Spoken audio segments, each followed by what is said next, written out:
Boom. Hello, everyone. Good morning, and welcome to another Live Connection podcast. I'm Peter. We have Eric and Jared here today. How's it going, guys? It's going great. That's good. Fantastic. That is good to hear. We've had quite a bit of news in the last little while, actually. A couple different live stream E3-esque stuff. But what I want to start on personally is Call of Duty.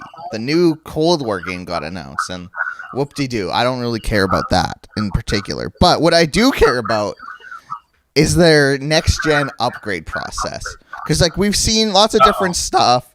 We've seen CG Project Red. They're like, yeah, people get it for free. We see, NBA 2K21 and Control. They get people to buy the Ultimate Editions and stuff. But Call of Duty had to be let's make it even more confusing. So I'm going to walk you guys through what it's like buying Call of Duty in 2020. All right, so let's say you want to buy the digital version on this current generation. All right, that's good. They'll let you do that. But if you want the next-gen version, you have to pay to upgrade. We don't know how much yet, but you have to pay. It's not free. You can also play in next-gen via the backwards compatibility, but you don't get higher frame rates, load times, ray tracing, etc. So that's on digital. If you buy physical this generation, Xbox owners can't upgrade their copy at all. You're stuck with backwards compatible. We don't know why. That's kind of how it is. PS4 owners will have the option to upgrade unless they buy the discless version of the PS5. In that case, they can't use their copy at all next gen. See how I'm why have you done this, Activision? Why can't you just make it nice and simple? And so just flip the switch. Just yes. I like CD Projekt, please. Yeah. So send out another 65 gigabyte update to transfer the game into a current gen console. So let's say you want to buy the physical edition of the next gen copy. Okay.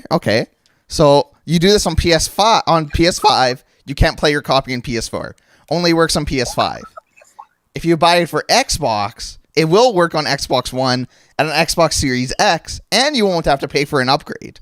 It'll just work across the board. For whatever reason. Yeah. But now's for the one they actually want you to buy. You get it digitally on both next gen and this gen. It's an extra $10, and that's it. That's the only caveat.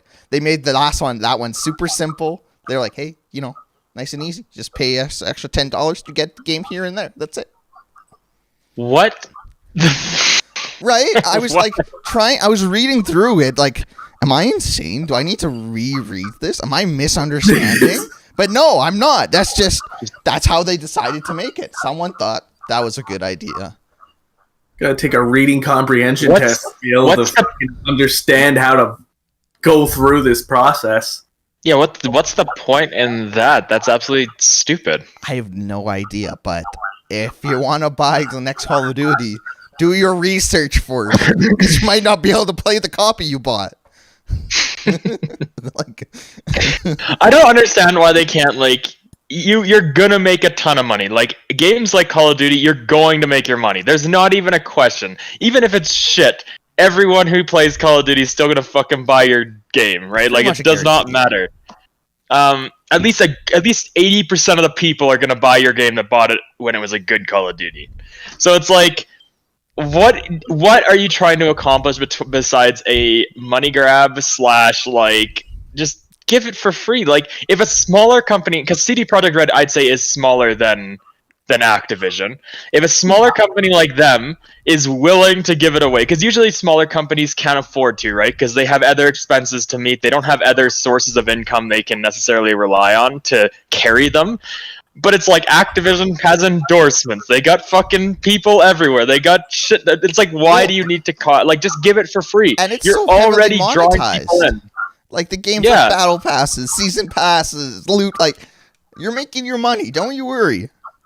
Yeah, but they're oh no, we need that extra bit of money. Come on, let's go. Oh my god, that's so stupid. The best part about it is usually they'll make it on the next engine. and then they'll just downgrade some of the stuff so it can run on the slower consoles. So it's not even like they would have to do a whole lot to upgrade you. It's not like they make it on the old engine and then make it on the new engine. That'd be okay, fair enough, whatever. Like if it's like, I don't know, like Grand Theft Auto being ported again to another generation of consoles, they'd have to upgrade their engine to meet the demand or meet the console possibly. But it's like, this is stupid. This is just absolutely fucking dumb. That's dumb. I don't. You know what? I'm still gonna fucking buy it most likely, which is the shitty part and the dumbest thing ever. And I'm mad about it, but I don't want to now. Yeah. Well, you have the choice in that, Jared. You can just not. Ooh. I could just not, but if everyone else gets it, most of my gaming is played with people. I don't play a lot on my own, so it's like I buy whatever game majority of the people are playing at that time. We have power over Jared. You will buy this. You will buy that. There's like a select few games. To buy, Jared? No, Eric, don't, no. Oh, let me get that list. No, let's just leave that alone. I still want to play Deep Rock Galactic. I bought that, never played it. Looks. Well, I finally beat Deus Ex Mankind. Which was, I really enjoyed that game. That game was a stellar game. Like, I like that you can pick different choices on how to do stuff. It's kind of like Dishonored, where you can, like, how you go about your missions. Like, if you murder everyone, the people will react different to you, kind of thing, which is kind of neat. The world changes a little bit based around that. I tried to go for, like, a non-killing one, because I always find those are harder to do, so it's a little more challenging to not just kill people. I got caught in an achievement. There was an achievement for not kill. I must have killed someone then at some point. That's what always happens with those achievements. Someone that you knock out somehow gets like a fucking piano fall on them from the sky or some shit. I don't know. And then like they're someone at the beginning of the level that you don't even know they're dead, and it's like, okay, I guess I lost that achievement I actually put a lot of effort into.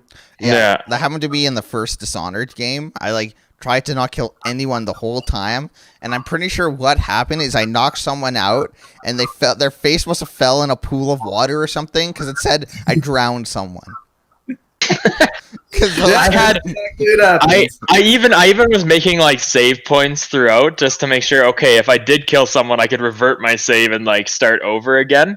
Because there was one point where I didn't realize, like, I assumed the friendly fire thing on the robots for Deus Ex would be like, okay, if they started attacking me, instead of the robots attacking me, they would attack the people around them, because it didn't turn off intruder scanning. And then all of a sudden, I fucking did that the one time, and that robot just eviscerated the security forces inside the bank. And I was just sitting there going, well, I didn't really mean to commit mass murder in this bank, but apparently I just genocided the entire thing. And I was just like walking around with my one robot walking through the basin. I will say, though, the end boss fight, like, because I didn't play it on the hardest difficulty. I just played it on for the story and to play that style of game. And that last boss fight took a long time. It wasn't hard, but he is a fucking bullet sponge in that game. Like, you go at him, and of course all my weapons are toned for lethal combat. So here I am with my pistol is the only thing that I have a tranq sniper, I have a stun gun, and then I have my pistol with the EMP rounds and the normal rounds. I had like 400 normal rounds of pistol ammo, and I went through all 400 of those rounds, and then I had to like try and do some other little stuff to make him die, but it was just like, that's stupid. I think there was a non-lethal way to take down every boss in the game, though. If you like, fuck, that's probably why I didn't get the achievement.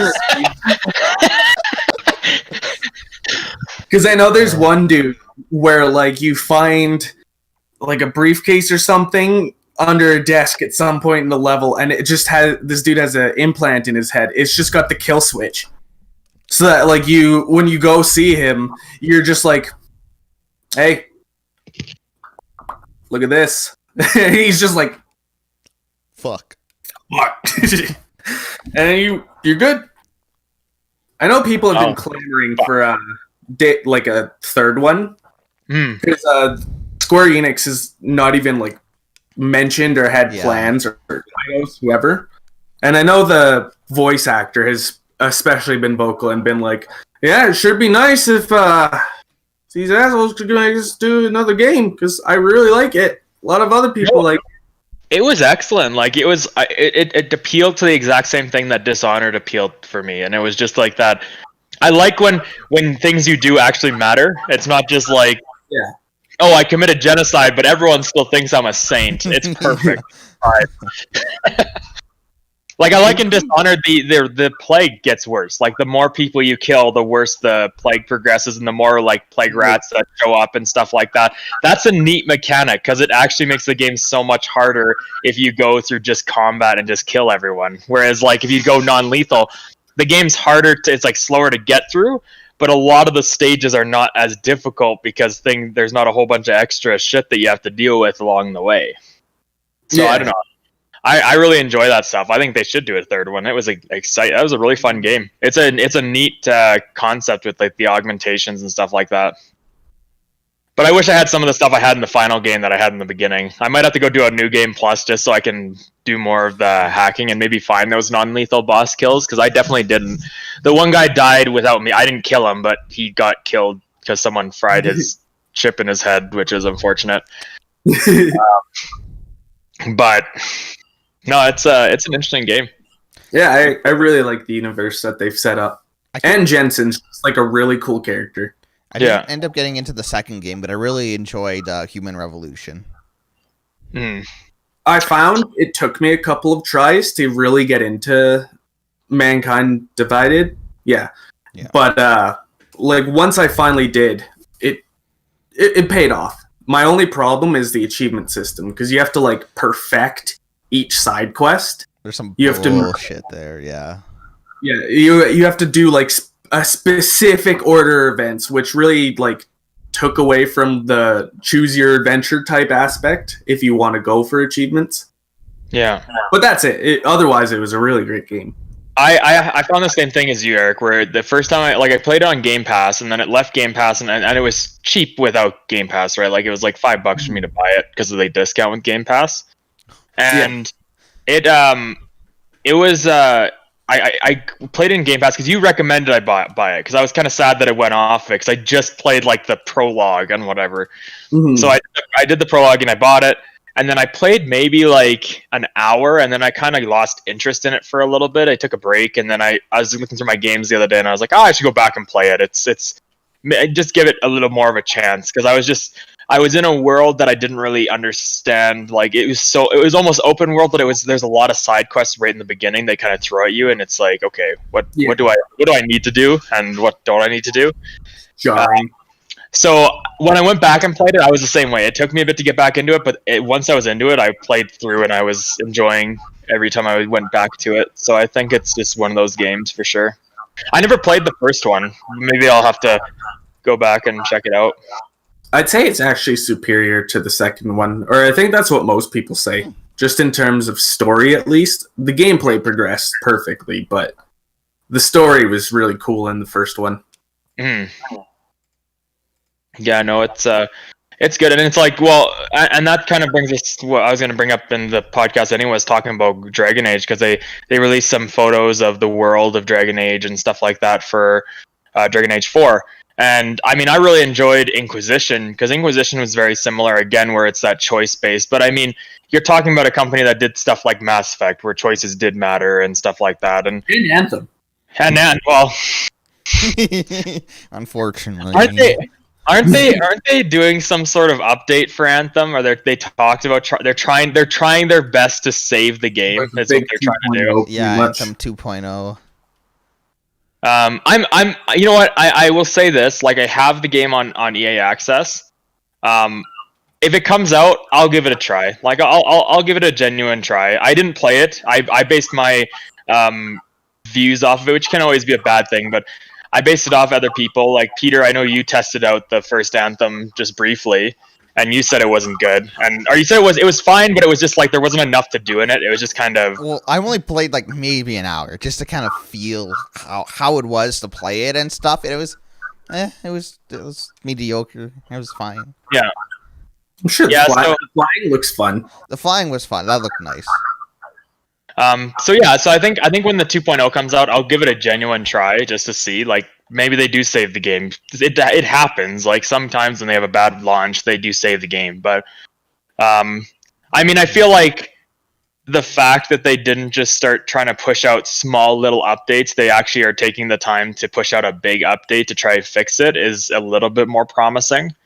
It shows they care a little more about the game, but I also don't think they could afford to have that game crash because they put a lot into the pot for that game. I'm just reading about the Anthem 2.0 update now, and I guess they kicked BioWare Edmonton off doing the 2.0 update.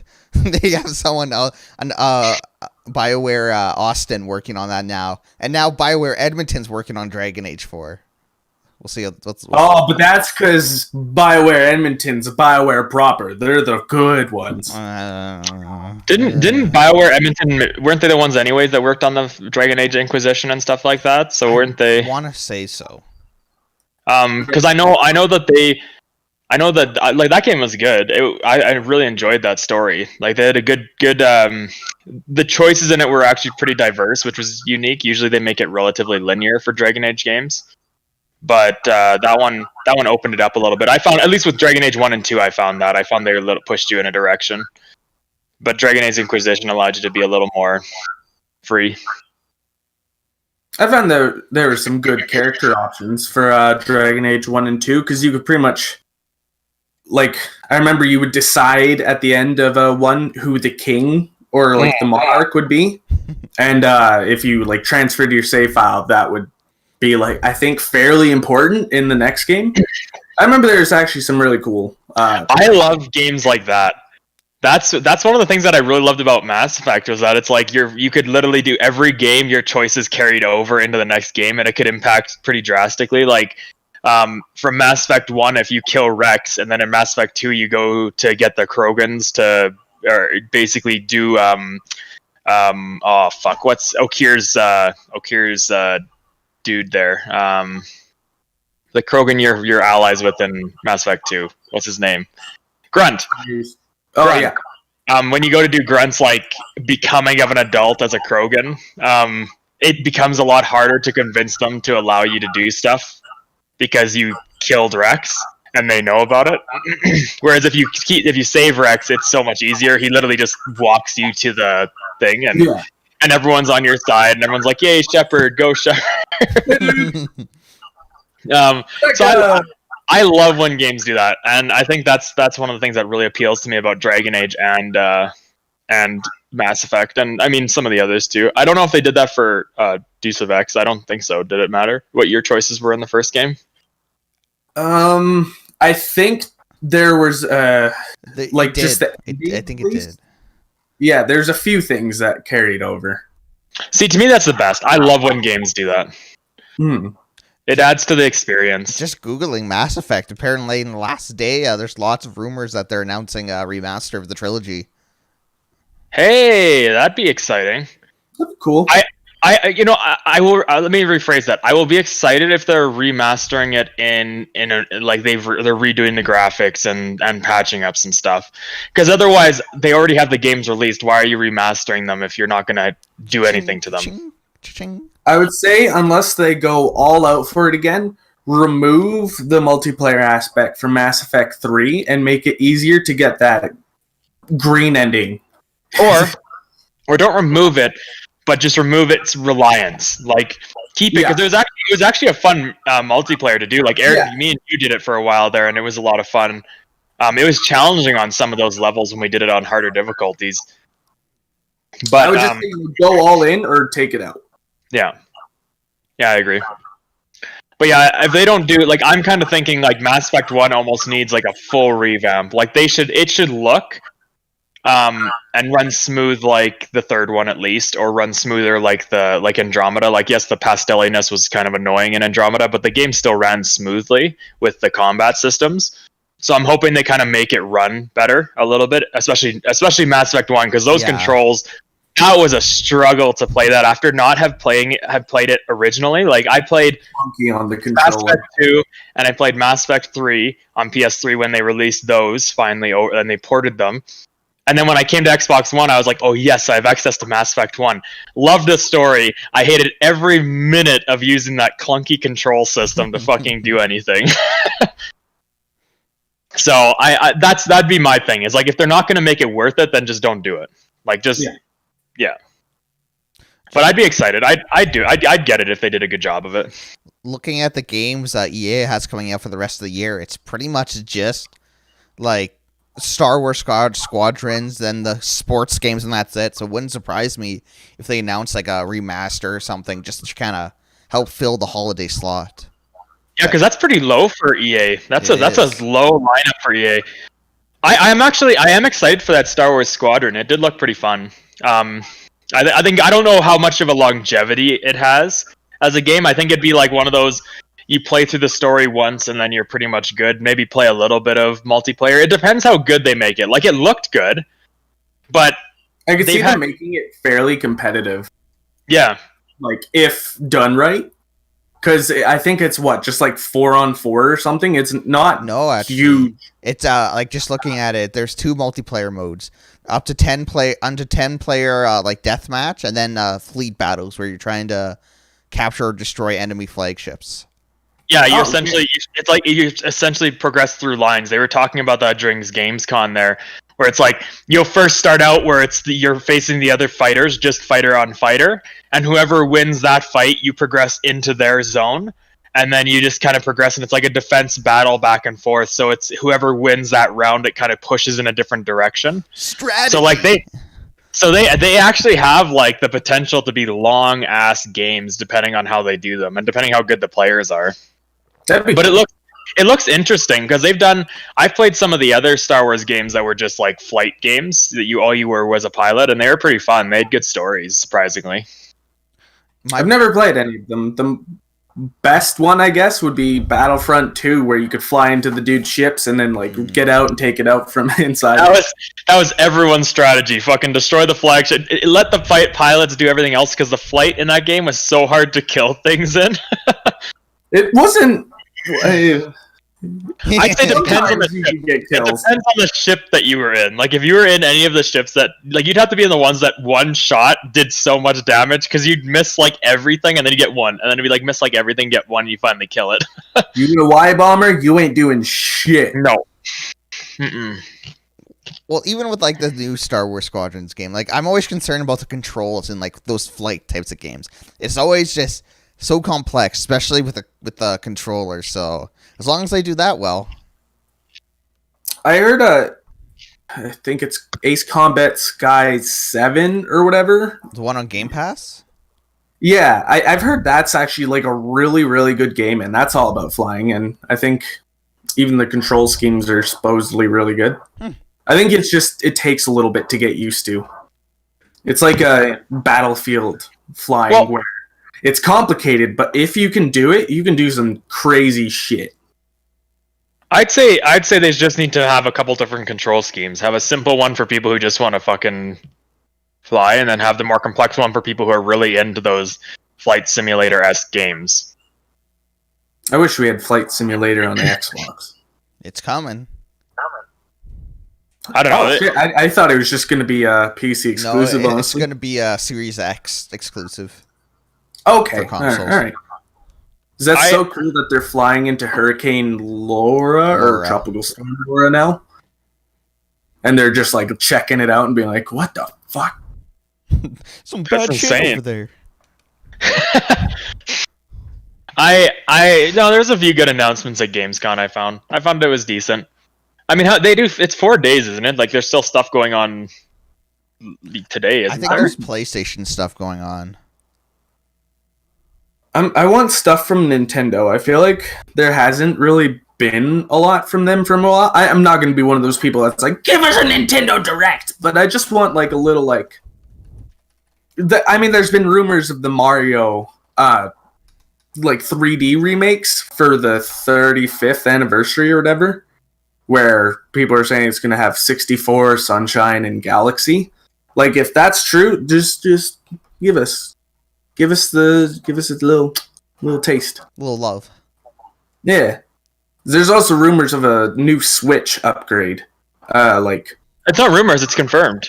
Oh, has it been confirmed now? Yeah, they're bringing out a new Switch. They did confirm that there's a new Switch coming. I think because I have like an OG one, like a launch Switch. I would go for that upgrade, considering I like the console so much, and like, I don't know, mine's had some use. If I got a new one, I would be happy with the 4K screen that they're talking about. And Really, they're doing 4K screen. I know like 4K output. I'm sure like the small screen would be like now probably 1080p Okay. instead of the 720 that it is. I thought, yeah, if it was like 4K handheld, I'd be like, whoa, oh damn. 4K like Breath of the Wild would.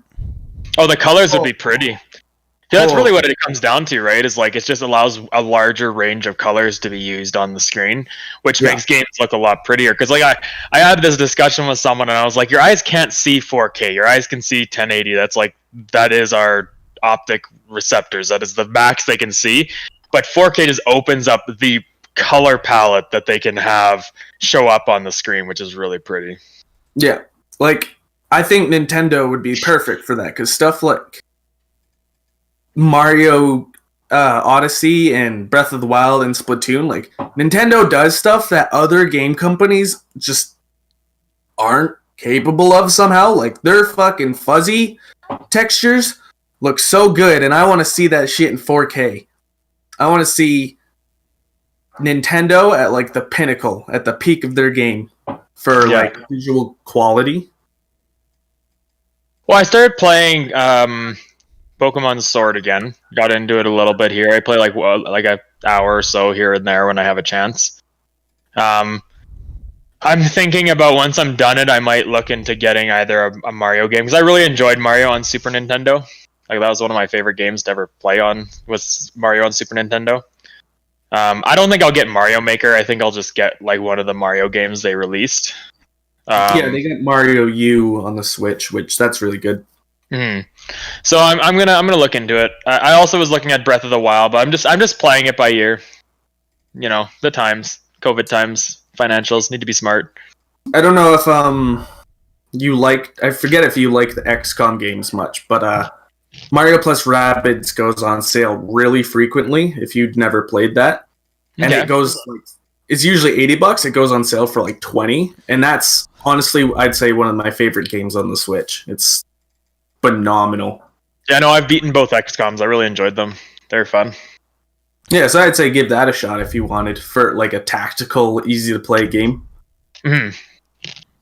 I tried. I played a bit of XCOM 2 on my Switch. I bought it, and I got very upset at it. Just the difficulty, or like was it not a good port? No, well, I mean, the port could have been a little bit better. The Switch kind of struggles at times, but it more just the difficulty. I just got to a point, a boss just came, and I didn't know how to handle it, and it's hard. All my good soldiers died, and I got upset, and I haven't played it since. That's why, Peter, you have to make an army of good soldiers. You can't just put all your eggs in one basket and have your 4 soldiers you use all the time. Hey, they were so good though. They were so good. Yeah, you gotta spread out the love, man. You gotta spread out the love. So many missions. I was like, they can't be killed. They're gods. In this team are gods. Then fucking Berserker came and killed. XCOM does that a lot. XCOM does that a lot when they'll make you feel like you're such a dominant group, and then all of a sudden they'll just cuck you with some upgraded boss. You get complacent. Yeah. And then you die. Have either of you guys tried Fall Guys yet? I know that's been big on the market. I don't really play PlayStation, and I can't get it on Mac, so. I was talking to David about it a little bit the other day, and I'm like, I just don't know the longevity of a game like that. You know what I mean? They got season 2 announced, so I mean, I think it'll last a while because I know they're going to come out with new modes probably, and like they're going to milk the shit out of Fall Guys. I just think it's like, to me, it's one of those. It's not going to be I doubt it'll be a Fortnite replacer. Like people were talking about it, like it was going to take down Fortnite and replace it as like the game to play. I don't think so. I don't think it's quite there. I think it'll have an audience for at least a decent while because it seems like from what I've seen, the Fall Guys social media On is point. yeah, it's fucking genius. Like they're doing great, so they're just gonna keep generating attraction from that alone. Yeah. What are they doing for their social media? I haven't even looked at that. It's just really clever. Like it doesn't even seem like no one would respond to it like Silence brand. It actually seems like genuine people talking to you. Okay. Peter probably knows more about it than I would. I don't know how I would explain it. Yeah, they're super on brand, and it's just working really well. Hey, Drew just joined the chat. Hey, Drew. Well, just like I know one tweet they put out, they're like, so many brands have gotten into contact with us wanting to partner up. So like what they did is they're like, whoever donates the most to I can't remember what charity it was, we'll put your skin in Fall Guys. So it just there's a good team behind them, and they're really utilizing their influence, their clout. Well, I think they'll continue for at least a couple more seasons. Yeah. I can see. Okay, fair enough. And just like I mean, I had a what do you call it? A gift card for Steam. I found it the other day. I was cleaning my room and I found this gift card that I didn't know I you had. sure you didn't get scammed, Jared? You're not giving No, people 'cause on the internet Steam gift cards, are you? No, I bought it. I just haven't had the chance to play. I feel like it's not a game I want to play on my own. It's sitting here on my desktop. That's why I was asking if any of you guys have tried it yet. I might try it, see what it's like, see if I enjoy it. It looks fun. I mean, Evan and Matt swear by it. Like they play it all the time. I think every time I go onto Discord, I see that it's like Evan and Matt are playing Fall Guys, and I'm like, oh, Yeah. well, maybe I'll give it a shot, see what it's like. If it was free to play, I don't know. It's what? if it was free to play, I'd be down. But I don't know. I don't feel like spending money for it, especially when I can't play it on Supporting Xbox. indie companies? Fuck. Okay. Hey, it's true. I will give you that there, but I don't want to pay money. I have a question for you, Peter, because you just said, especially since you can't play it on Xbox, are you going to stick console then in the next generation? Well, probably yeah, for the most part, unless I get a better computer. I was talking about this the other day with one of my friends, and I was like, I think I'll probably still get it. I'm gonna wait after the launch because I feel like launch consoles are always the ones that have the issues. So I'm gonna wait until like a little bit after launch, see once they find all the issues, and then work it out, and then I'll look into getting one. Yeah. Just because I still enjoy it. Like I play my PC games once in a while, but I still enjoy console games. I feel like they're the easiest just to sit back and relax and play. Whenever I'm playing PC games, I always feel like I have to be so uptight in my chair, and I'm like, It's okay, intense. let's go. Yeah, like I always, right? Whereas like the Xbox is so easy. It's a controller. I don't have to have like my fingers doing multiple different things on the fucking keyboard to do stuff. Like that was the worst thing when I was trying to get into Diamond and for Tom Clancy's Siege. That was the worst thing. Nothing pissed me off more than when I'd accidentally move my finger to the wrong fucking key and it would ruin the whole thing. I'd have like the whole plan set up in my head and I touched the wrong thing. I'd be like sneaking up on a guy and then I fucking throw like a flashbang grenade at the back of him and it flashes me at the same time as him and it was just like shit. Everyone's upset. Mission failure. Yeah, and of course, that community is ruthless, so all you got in chat was like, what a fucking useless, go back to casual.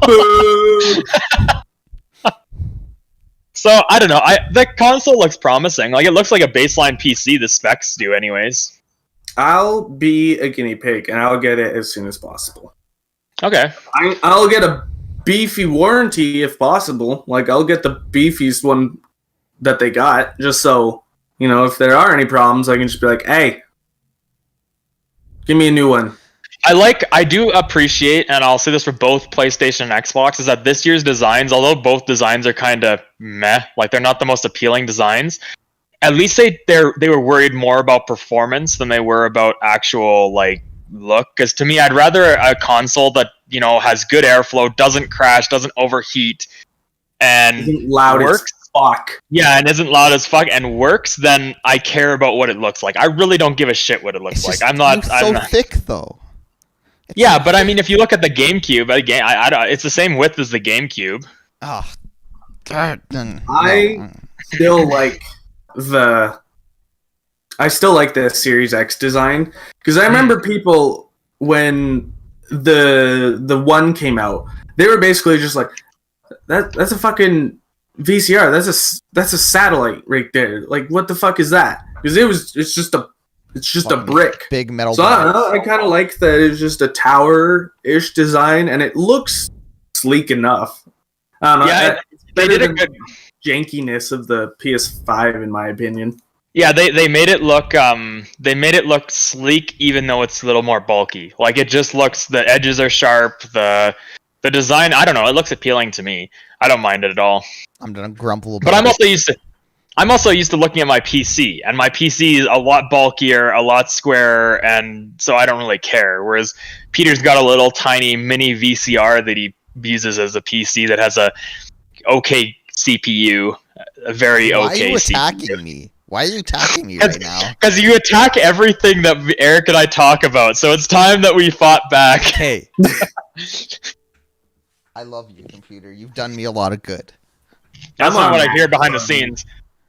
When I hear you talk about your computer behind the scenes, Peter, when your computer's not there, you don't say those kinds of things. Fucking don't say that. It's not true.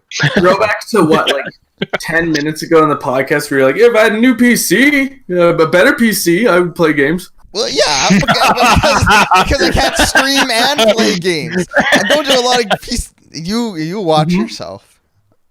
So in other words, you're saying if only your PC was better. I gotta cover its ears. But the new console, for me and the new console, as long as my console doesn't shit the bed, which I don't know if it will, it's kind of 50-50 at this point. I'm gonna wait. It's not looking too good. I can't play Borderlands 3. That's real disappointing.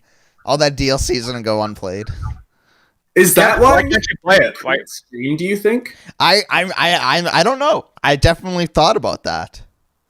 About what? Well, because me and Eric tried streaming it, but the game was just not having it. Wouldn't let us connect. Wouldn't let us smoothly play. But maybe it was just my Xbox. Super framey or something. Because there's like about 5 games now that I cannot play because my Xbox will just turn off due to overheating. Even though it's... So,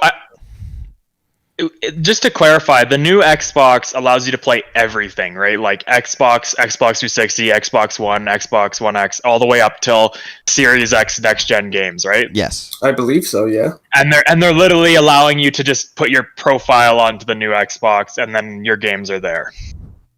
Yeah. See, in that case, I'd be more willing to get it. It depends on what the launch games are, right? Like, they still haven't really announced what games are truly launching with the console. They've just released a bunch of games.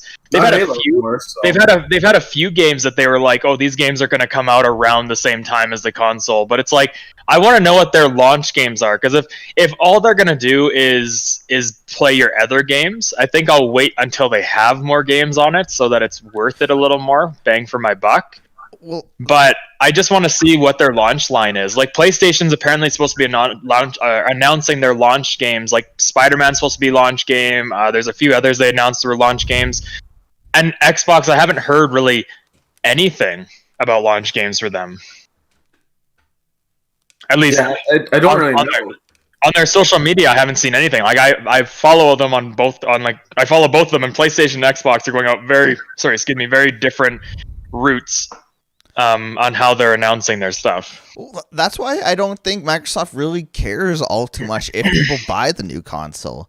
It's more there for the Erics of the world and people whose consoles end up shitting the bed and want to get an upgrade because they have Game Pass. They care more about you being on Game Pass than buying the new console. I think personally.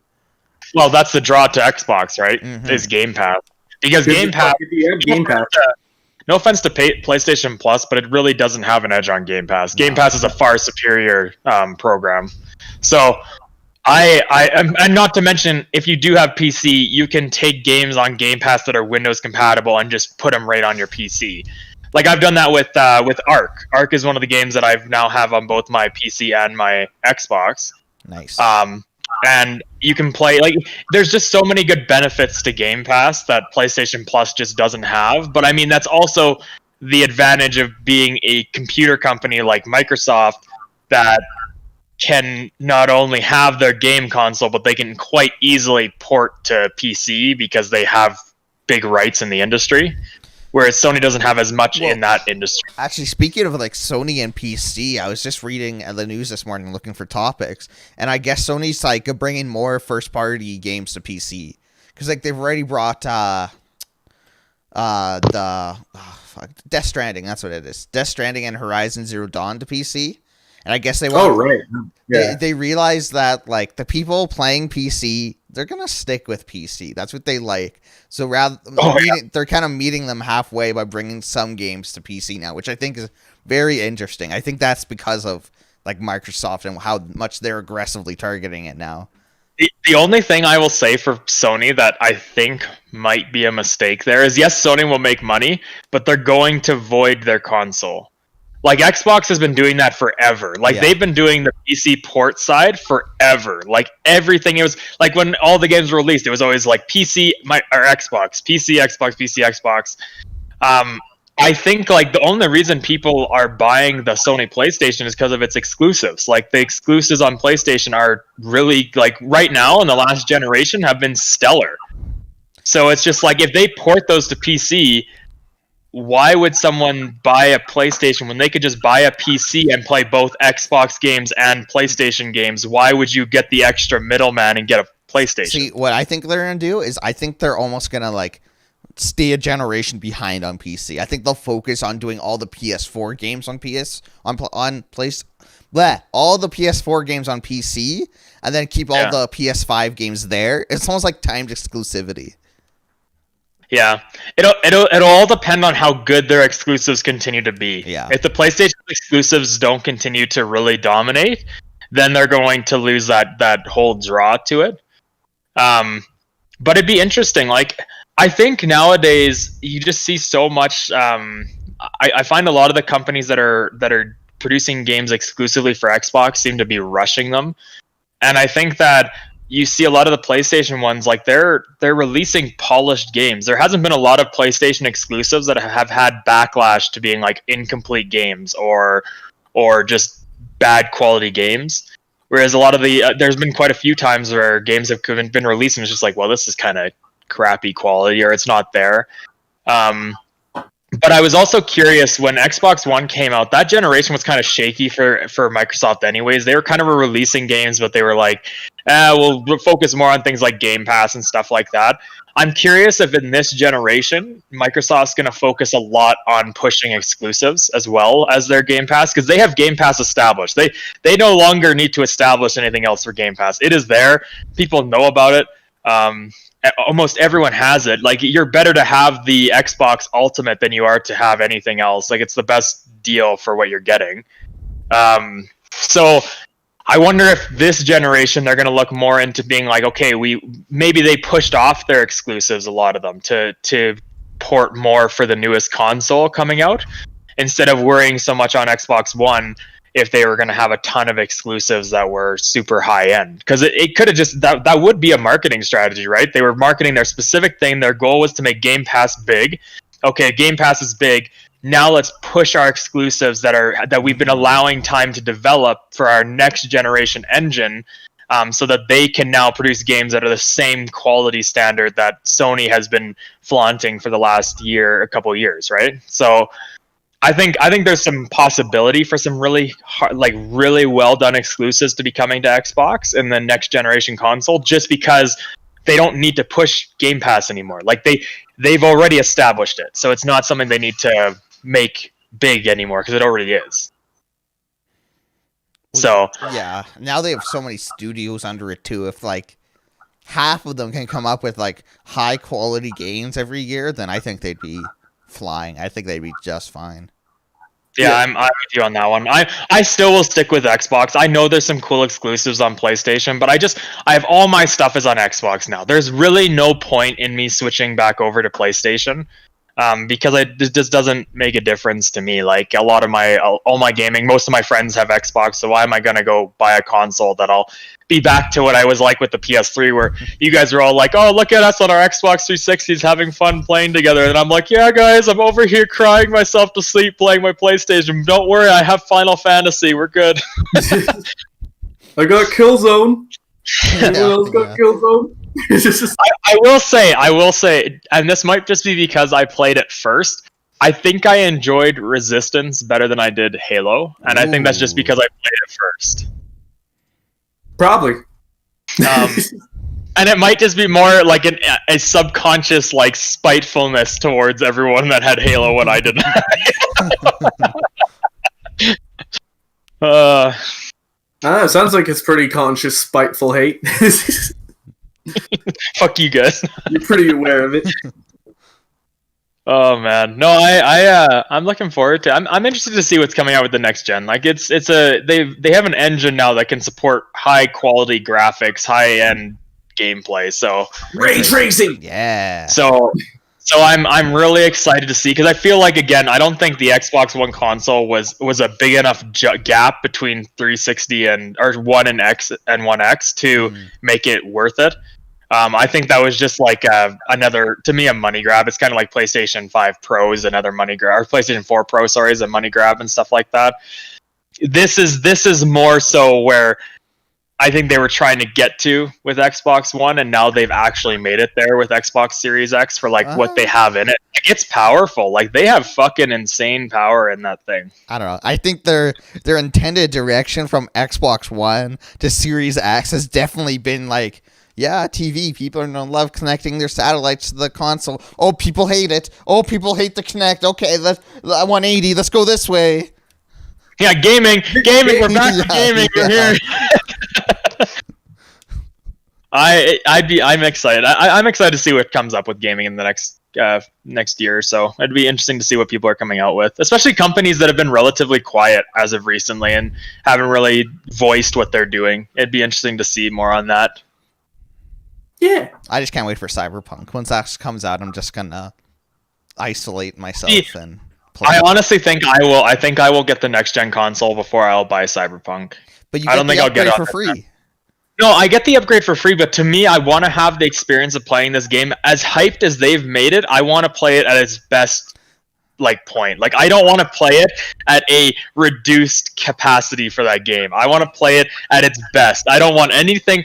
If it is a bad game, I want it to be because I played it at its best and it just is not a good game. I don't want to get it and be like, oh, it's not performing well on the low end or the current gen consoles, thus it's a bad game, because then you get a bad taste in your mouth for a game. So I want to play that game with its best graphics, its best availability, like right from the beginning. For me, I know like the game's gonna be super replayable. I don't know how much you guys actually know about it, but like you get to choose from like 3 backstories initially that drastically changes the game's story and how you interact with it. So I want to experience the game from 1, just like as soon as it launches. And then whenever I get the new console, that's a perfect excuse to do another playthrough of it with all the enhancements, plus I get new content in the game. So that's my mindset. Yeah, and I'm excited for I was supposed to be playing this months ago. But yeah, Peter, I think Peter is the most mad. Ah, fuck. Are you with the Hulk? What I don't know. What the fuck was, I don't know. I don't know what that was. I tried to channel Hulk, but nothing happened. That's like me, my game where he's like, Hulk smash. Hulk smash. I partially want it, but like just because I'm a Marvel fan, like that's all that's got me. But now there's rumors that each character that comes out will be like a $10 pass, and that's. I thought it was just like a battle pass sort of thing for each character. You know what pissed me off? I fucking hate the fact. Like, it made me angry because it's like, again, you make so much money. Sony really didn't need to make Spider-Man exclusive onto the PlayStation. That was such a scumbag move for them to do. Like, it's just like, he's a big part of the Marvel universe. Why did you have to be such a piece of shit like that? Like, I feel like I know I get that they need to push marketing towards their game console, but if that's all you're relying on is that Spider-Man is in Marvel in a game that, like, I'm with Eric. It looks interesting as a Marvel fan. I don't know if I'll get it or not. I don't know if there's enough playability in it for me. I need reviews and like to see some actual gameplay for me to know. Yeah, but for me, it's just like, that's one thing they could have just let slide. One thing they could have been like, you know what? Here you guys go, Marvel fans, enjoy. Like, address all your Marvel fans instead of just addressing all your Spider-Man fans instead of just addressing Sony. Like, I feel like that's such a stupid move. Like, Sony? I guess it's smart on their part, but it's just like fucking scummy. No, I salute Sony. They hold on to Spider-Man with a death-like grip. They're like, you aren't going anywhere unless we watch you the entire time. Everything you do is pro Sony Spider-Man. We own you. Oh man, Peter, you said in a different timeline you were going to be the scumbag, not the current I totally applaud Sony. That's all it takes, because you're like, oh, they should have done more to entice people. That's all they need to do. Some surface level thing. Yeah, but to me, it's like, I'm still not going to buy the PlayStation. I'm just angry about it. Like, now it's just like, they didn't entice me. It's not like them choosing to put Spider-Man only on Sony's like, okay, well, I'm getting a PlayStation 5 now. Fuck it. I need Spider-Man in this Marvel game that I don't even know is going to be a good game. If anything, it pushed me further from the game. Overall. Yeah, because that's one of my favorite superheroes. I'd be mad as the guys who made the Marvel Avengers game, because I'm pretty sure they did that for quite a few people, where it's like, there were people like that is my favorite Marvel superhero is Spider-Man. I would play it a lot of the time. I'd play games just for that because I really enjoyed them, especially like if they resemble anything similar, because it's supposed to be an open world game, isn't it? Like, that's what I don't think so. I don't know. I thought it was supposed to be. No, I think it's more like I think it's more like Destiny, where like you have like a hub area that you can like roam around in, but then the missions are put into like open areas, but it's not really open world. But if you can do swing around like you can in the Spider-Man games, like the old ones, like the new Spider-Man games really resembled the old like PlayStation 1 Spider-Man games quite a bit. Obviously better graphics, but the whole game concept was very similar. If that's what drew me towards it, I just don't know. If it's going to be just another Destiny clone, that's what I don't know if it's going to be. That's why I'm just like, I'm good. To me, it does. I've still barely seen anything, but I feel like it's still going to be better than that fucking Batman Justice League game they announced that kind of just looks like dog shit. Oh, where like so Batman's good, dead. Oh, what? It could be good. The idea has so much potential. It looks like shit to me. Like, I saw the gameplay and I was like, what? And then Batman's dead and it's a Batman game? Like, oh. No, are you thinking of Arkham Knight? It's the one with fucking Batgirl and Arkham Knight. Yeah, it looks. Yeah, that looks. Because that's not even part of like the Arkham verse. It's like its own little spin-off thing. And then the Suicide Squad versus Justice League was probably also going to be dog shit because it looks good. The gameplay trailer looked good. I don't know. I don't have faith in anything DC does ever anymore. We were looking at it. I'm actually excited for the new Batman. It looks interesting. Yeah, okay. The trailer looks good. I like how they apparently they tied it to Gotham. Like, it's like Gotham was phase 1 and then this is like the next step for that whole saga. Well, I thought that this is supposed to be Batman Year 1 type shit. That's just what I heard on. That's just what I was reading. Is that it's like Gotham was like the introduction, like the warm up for it, and then like you mean they're kind of trying to. You're saying? No, like the new Batman with. The TV show Gotham. Yeah, the TV show Gotham was supposed to be like an original phase, like a lead up to Batman, and then this was like Batman. Because Gotham doesn't actually like have Batman, right? Like it does, No, but he's like a little boy, right? Yeah, so it's Bruce Wayne is like, I think the oldest he gets is as like I think he's like late teenager, and is like the oldest he gets in the show, especially the final season. In the final season, he actually starts to do some stuff that Batman would do. Like in the first few seasons, he's just this little kid, and then he's doing his thing and whatnot. But in the last few seasons, yeah, exactly. In the last few seasons, he's more like, oh, I'm gonna go investigate this, or I'm gonna figure out this. So I think that it's supposed to be leading up, and then from what I was reading, this Batman with Robert Pattinson is supposed to be like now he is Batman. Like this is years after Gotham, but like now he's Batman.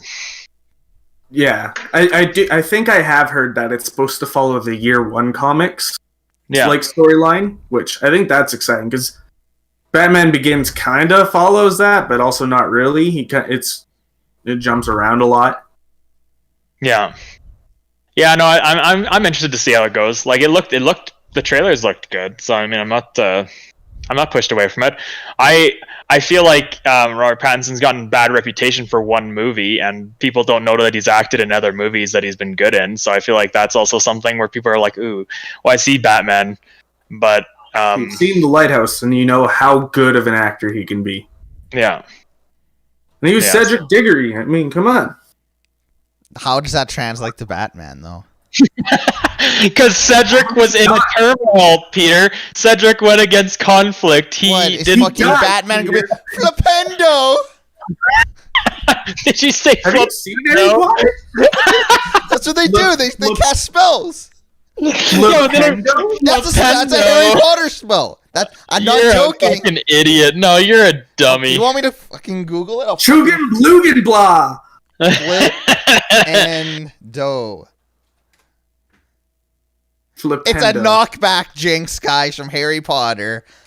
Fucking know your shit before you talk down to me. Yeah, but when did you hear it in the movie? Nerd, you probably read the book. It was from the fucking Harry Potter game, the PlayStation 1. Hey, that was a great game. I played that game. Then how don't you know about Flipendo, the main fucking attack in the game? It is not the main fucking attack in the game. You've never played the game, you fucking idiot. Are you talking about this one? No, PlayStation 1, not PlayStation 2. No, it's Chamber of Secrets. There's like the original. Too, okay. The Chamber of Secrets games were fucking awesome, but the Philosopher's Stone game that was like on PlayStation and PC was also just hilarious. It was so good. The bookshelf, the platforming bookshelf scene in the beginning where you have to jump from bookshelf top to bookshelf top with the ghost taking your fucking jelly beans, and you're just like, son of a bitch. Oh man, that game. I forgot about that game for the longest time. That was a great Harry Potter game. Okay, I have a confession to make. The podcast is over? Well, that too, actually. But after looking more into this Flipendo spell, it turns out it was not used in any of the books or the movies, just that one video game. So you didn't even know about it. You just made it. You just made it up. I didn't make it. And then it happened to be in one of the games. So what you're saying is no, Peter knows some like deep cut Harry Potter lore that most fucking fans probably don't know about that spell. What a nerd. You're such a fucking nerd, Peter. I question my existence on a daily basis. I mean, that's just... Yeah. That's light, man. All right, now that I've confessed my sins, one of you can do the outro for the podcast. I'm excited for Tony Hawk Pro Skater 1 and 2 remake. That's it. Goodbye. I played Tony Hawk Pro Skater 3. I don't think I played the first two. Too bad that's maybe I did. Remastered. I've heard it's really good. The warehouse demo is apparently sick. I'd be interested into it. Those games are always fun just to mess around with. They're a good, like, mindless, do whatever kind of games. Why are you playing video games about skating when you could just skate in real life? It's like, why do I play hockey on the Xbox when I can play hockey in real life? It's because we don't have ice all the time, Peter. Fucking make some. Go 30 feet in the fucking air and fall in my head and be fine. Yeah, I can live my hopes and dreams in the NHL and be happy with myself instead of thinking what actually happened, Peter. This is why you limit yourself and your potential. If you guys No, my potential was already limited. I used the Xbox to bring my potential back. I never had potential to begin with. if you guys want potential, make sure to like this video. Why not, right? It's free. It doesn't cost you anything. It helps us out. Helps you out. Makes you feel good. For every extra like, it's $10. Like, are we paying for that? Or are they paying? I need. No, they're paying us. Like to every extra like is $10. Every time we add a like in there that you can make, then it's $10. Bonus like claim now. All right. Thanks for watching, guys. We're Live Connection. We do a whole bunch of variety content. Stay tuned to see what else we come up with. Big updates coming. Look forward to it. Or don't. Do what you want. These Or are don't. lies. No, look forward to it. Don't listen to Peter. We're Look forward lying to it. liars. We've always lied. See you, liars. Bye. Merry Christmas. Happy Thanksgiving.